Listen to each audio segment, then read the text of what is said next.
Now, the Bank of England's Monetary Policy Committee will give its latest decision on UK interest rates this lunchtime. It's now held the rate at an all-time low of 0.5% for 4 years. So what has this meant for the economy and for consumers? Simon Rose is from the campaign group SaveOurSavers, and Dr. Howard Archer is Chief UK Economist at IHS Global Insight. Good morning to both of you.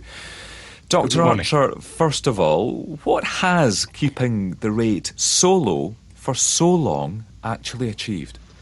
Well, it's helped people who have got high debt levels. It's helped the housing market, maybe prevented the housing market from deteriorating further by making mortgage levels, mortgage interest rates cheaper. I mean, certainly there are costs of doing so. The obvious situation is that savers are losing out, and you could argue that people who have been prudent and built up their savings are obviously the biggest losers out of this. But the Bank of England has to take a view of what's best overall for the economy, and the general view is that lower interest rates, while hurting some people, are helping to keep some companies going, keeping people out of trouble who have got high debt levels, and overall the benefits outweigh the costs. That's the argument then, Simon Rose. Savers simply have to take it on the chin for the sake of the rest of us.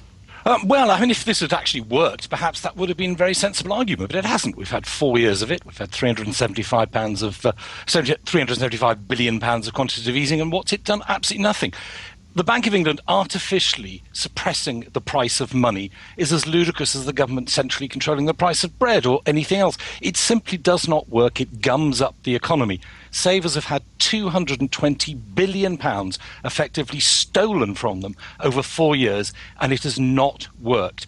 The banks aren't lending. Funding for Lending scheme is pumping money into the banks, and it's not coming out the other end. I'm afraid we simply have an economy that has become effectively a giant zombie that is being kept alive by interest rates, but will never actually grow again until we change it. OK, let me metaphorically then hand you the keys to number 11 Downing Street. What would you do differently?